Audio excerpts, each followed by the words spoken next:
Hello नमस्कार माझ्या सर्व लाडक्या ताई आणि दादांना श्री स्वामी समर्थ। तुम्हा सर्वांना आजचा दिवस खूप छान जाओ ही स्वामींच्या चरणी प्रार्थना। तर आज होती कोजागिरी पौर्णिमा म्हणजेच शरद पौर्णिमा। तर देवघराची माझी साफसफाई देखील चालू होती, कारण बरेच दिवस झाले मी देवघराची साफसफाई केली नव्हती।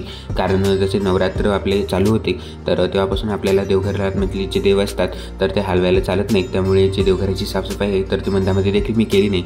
आणि दसऱ्याच्या दिवशी पण मी फक्त वस्त्र जे होती साफ करून पुन्हा तीच वस्त्र मी ठेवली होती। पण आज जे वस्त्र होते तर ते मला चेंज करायचे होते। तर हे आकाशी कलर आहे, तर आकाशी कलरचे जे वस्त्र होते तर तेच मला पूर्ण म्हणजेच देवघरामध्ये अंतरायचे होते। तर मागच्या व्हिडिओमध्ये एका व्हिडिओमध्ये मी तुमच्यासोबत शेअर केलेलं आहे की मी वस्त्र कोणाकडून घेतले किंवा म्हणजेच किती कलरचे घेतले। तर 7 कलरमध्ये मी वस्त्र घेतले होते म्हणजे देवघरामध्ये दररोज चेंज करण्यासाठी। पण एकदा जर वस्त्र चेंज केलं तर म्हणजेच आठवडाभर तरी ते वस्त्र चेंज करायला काम भासत नाही, त्यामुळे मी ते वस्त्र म्हणजे चेंज करत नाही। तर हा कलर आकाशी होता, त्यामुळे हा देखील दिसायला खूप छान दिसत होता। आणि जे काही म्हणजे जुनं वस्त्र होतं जे गुलाबी कलरचं, तर त्याच्यावर म्हणजे थोडीशी नक्षी काम केलेलं होतं। तर कोणताही जेव्हा सण असतो तर तेव्हा मी त्या वस्त्राचा यूज करणार आहे। म्हणजे जसं की आता दिवाळी, दशेरा, आपली वसुबारस, तर लवकरच आता आपल्या दिवाळीला देखील सुरुवात होणार आहे, त्यामुळे ते जे वस्त्र आहे तर ते पुन्हा मी नंतर यूज करेल। तर आज होती कोजागिरी पौर्णिमा, त्यानिमित्ताने जे आकाशी कलरचे वस्त्र होते तर तेच मी यूज केले होते। आणि म्हणजेच माझं देवघर अशा प्रकारे आहे की मला म्हणजेच 1 मीटरचं वस्त्र लागतं देवघरासाठी। तर जे काही वस्त्र मी आणले होते तर सर्व 1-1 मीटरमध्येच आणले होते, म्हणजेच त्यांना कट करून हाफ मीटरमध्ये, जेणेकरून हाफ मीटर जो कपडा आहे तर तो पायऱ्यावरती आणि जो हाफ मीटर कपडा आहे तर तो खालती, अशा प्रकारे तो म्हणजे प्रॉपर येईल त्यानुसार मी ते वस्त्र कटिंग करून मी आणले होते। त्याचबरोबर तुम्ही बघत आहात तर जी माझी म्हणजेच फरशी आहे देवघराच्या खालची, तर ही फरशी देखील मला थोडीशी मोठी करून घ्यायची होती। कारण जेव्हाही मी पूजा वगैरे करतो वरती, म्हणजेच देवघराच्या समोर चौरंगावरती पूजा वगैरे करतो तर तेव्हा समोर म्हणजेच रांगोळ काढण्यासाठी मला जागा शिल्लक राहत नाही, त्यामुळे ती देखील फरशी मी मोठी करून घेणार आहे थोडीशी। म्हणजेच मागच्या साईडने थोडीशी फरशी ॲडजस्ट केली तर जी मोठी फरशी आहे तर ती थोडीशी पुढच्या साईडला येते। तर नंतरच्या व्हिडिओमध्ये तुम्हाला दिसेलच, कारण लवकरच आता आपली दिवाळीची देखील सुरुवात होणार आहे। आणि दिवाळीची सुरुवात म्हटलं की वसुबारस ही येतेच, म्हणजेच आपला दिवाळीचा पहिला दिवस म्हणजे वसुबारस, तर त्याची देखील मी पूजा करणार आहे। तर ती देखील मी तुमच्यासोबत शेअर करेल की मी पूजा कशा प्रकारे केली। तर आज पौर्णिमा देखील होती, त्यामुळे जो मंगल कलश होता तर तो देखील मला म्हणजे चेंज करायचा होता। म्हणजे जो तांब्या होता तर तो मी स्वच्छ धुवून घेतला, त्यानंतर जे नारळ होतं तर ते मी तेच ठेवलं, त्याचबरोबर त्याची जी पानं होती तर ती देखील मी चेंज करून घेतली। आणि त्यानंतर जे काही सर्व देवांच्या मूर्त्या होत्या तर त्या देखील मी क्लीन करून घेतल्या। त्याचबरोबर जे गजांत लक्ष्मी जे यंत्र माझ्याकडे आहे ते देखील मी क्लीन करून घेतलं। आता हा जो व्हिडिओ तुम्ही बघत आहात तर सकाळची सेवा मी सकाळीच केली होती। तर ही पूजा म्हणजे संध्याकाळची असते, म्हणजे जी आपण कोजागिरी पौर्णिमेच्या दिवशी आपल्याला स्वामी केंद्रामध्ये पूजा करायला सांगतात, म्हणजेच चंद्र, इंद्र, अशा प्रकारे आपल्याला ही पूजा करायची असते। तर ही पूजा म्हणजेच मी संध्याकाळीच केली होती, म्हणजे 6 वाजता मी मांडणी करून ठेवली होती। कारण त्याचबरोबर म्हणजे मला स्वयंपाक देखील करायचा होता आणि रात्री दूध देखील घोटायचं होतं, तर म्हणजे प्रसाद म्हणून देण्यासाठी। तर ते देखील व्हिडिओच्या शेवटी तुम्हाला दिसेलच। तर काही नाही, एकदम साधी आणि सोपी मांडणी आहे। म्हणजेच सर्वात पहिल्यांदा आपण जेव्हा कोणतीही सेवा करतो तर आपल्याला ती प्रज्वलित करून घ्यायचा असतो। तर सर्वात पहिल्यांदा मी दिव्यांची पूजा करून घेतली। त्यानंतर आपल्याला इंद्राचं स्वरूप म्हणून अशा प्रकारे तांब्यामध्ये 1 रुपया 1 सुपारी टाकायचं आहे।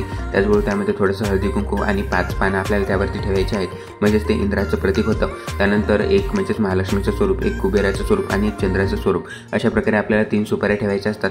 आणि ह्या सुपाऱ्या ज्या आहेत तर त्या आपल्याला दिवाळीला देखील यूज करायच्या आहेत, त्यामुळे तुम्ही ह्या म्हणजे सुपाऱ्या पद्धतशीरपणे ठेवा। त्यानंतर तुम्ही म्हणजे चंद्राचं प्रतीक म्हणून तांदळाचे थोडेसे रास टाकून त्याला गोल आकारामध्ये त्याची देखील पूजा करू शकता।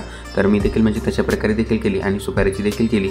आणि जे नंतर मग नैवेद्य बनवल्यानंतर रात्री 12 वाजता देखील मी सेवा केलेली आहे, तर ते व्हिडिओमध्ये पुढे तुम्हाला दिसेलच। कोजागिरी पौर्णिमेला अत्यंत महत्त्व आहे।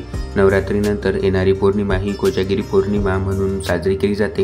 हिला शरद पौर्णिमा म्हणून देखील ओळखले जाते।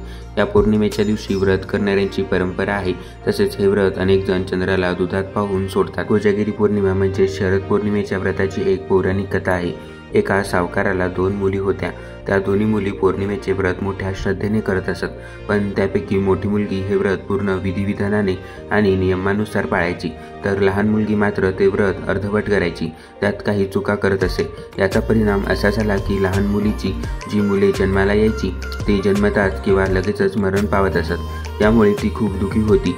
लहान मुलीने जेव्हा ब्राह्मणांना सांगितले, कारण विचारले, तेव्हा त्यांनी तिला स्पष्टपणे सांगितले, तू पौर्णिमेचे व्रत पूर्ण करत नाहीस, ते अर्धवट ठेवतेस, म्हणून तुझी मुले जिवंत राहत नाही। जर तू पौर्णिमेचं व्रत पूर्ण नियमांनी आणि श्रद्धेने केलंस तर तुझी मुले नक्कीच जिवंत राहतील। ब्राह्मणाने दिलेल्या सल्ल्यानुसार त्या लहान मुलीने पौर्णिमेचे व्रत पूर्ण विधिविधानाने आणि निष्ठेने केले। त्यानंतर तिच्या घरी एक गोंडस मुलगा जन्माला आला, पण दुर्दैवाने तोही लगेच मरण पावला। लहान मुलीला खूप दुःख झाले. तिने त्या मृत मुलाला एका पाटावर झोपवले. तिने त्याच्यावर एक कापड झाकले. मग तिने आपल्या मोठ्या बहिणीला घरी बोलावले. तिने मोठ्या बहिणीला त्याच पाटावर बसायला सांगितले.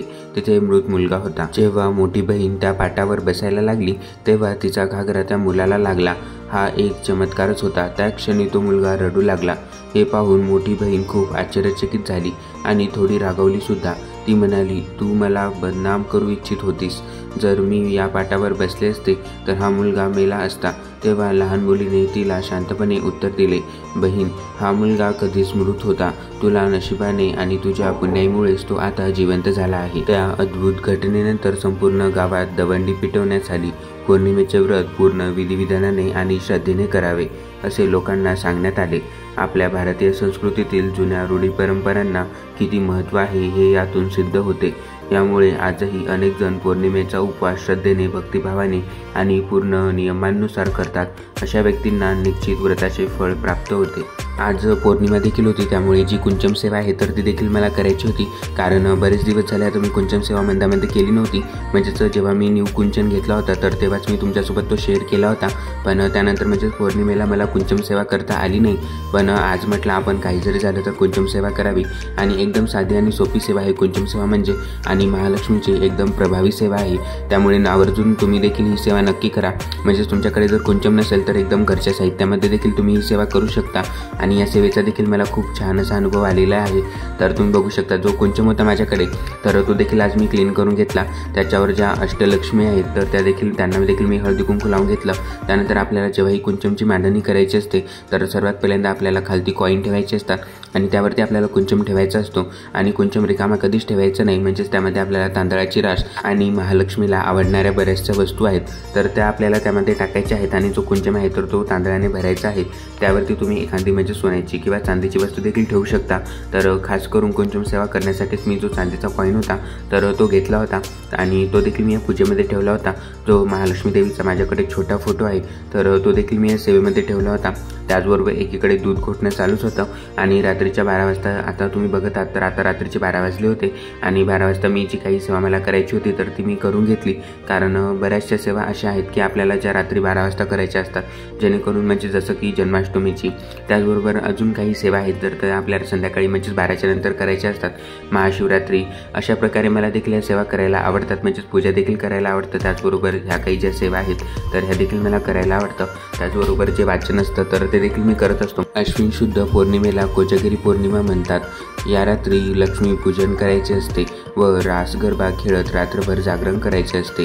आजच्या रात्री देवी लक्ष्मी येऊन पाहते कोण जागे आहे. जो जागत असेल त्याला देवीचा आशीर्वाद मिळतो आणि खुद्द लक्ष्मीच्या वरदहस्त म्हणजेच धनसंपत्तीचा वर्षाव हे महत्त्व लक्षात घेऊन अनेक जण कोजागिरी पौर्णिमेचे व्रत करतात. कोजागिरी पौर्णिमा म्हणजे जागृतीचा उत्सव, वैभवाचा उत्सव, आनंदाचा उत्सव. जागे राहणे म्हणजे केवळ झोपलेले नसणे हा याचा अर्थ नाही. मोबाईल हाती आल्यापासून तसे जागरण तर आपण रोजच करतो, परंतु आपल्या कर्तव्याप्रती, धर्माप्रती, संस्कृतीप्रती जागृत असणे म्हणजे जो कोणी अशा पद्धतीने जागृत असतो अशा जागृत माणसालाच लक्ष्मी प्राप्त होते. आळशी, प्रमादी, झोपाळू माणसापासून लक्ष्मी दूर जाते. कोजागिरी पौर्णिमेला चंद्र 16 कलांनी फुटलेला असतो. ज्योतिषशास्त्राच्या दृष्टीने त्या दिवशी चंद्र पृथ्वीच्या जास्त जवळ असतो. संपूर्ण वर्षापेक्षा त्या दिवसाला चंद्र सर्वात मोठा वाटतो. चतुर्मासात मेघ भरलेले असल्यामुळे चंद्रदर्शन होत नाही. त्यामुळे पाऊस गेल्यानंतर निरभ्र आकाशात चंद्र अधिक आकर्षित वाटतो. अशा प्रकारे कोजागिरी पौर्णिमेची माझी आता जी काही मला सेवा करायची होती तर ती माझी करून झालेली आहे. तुम्हाला माझा आजचा व्हिडिओ कसा वाटला कमेंटमध्ये नक्की सांगा. व्हिडिओ आवडला असेल तर लाईक शेअर आणि सबस्क्राईब करायला विसरू नका. भेटूया अशाच नवनवीन माहितीपूर्ण व्हिडिओसोबत. तोपर्यंत सर्वांना पुन्हा एकदा श्री स्वामी समर्थ.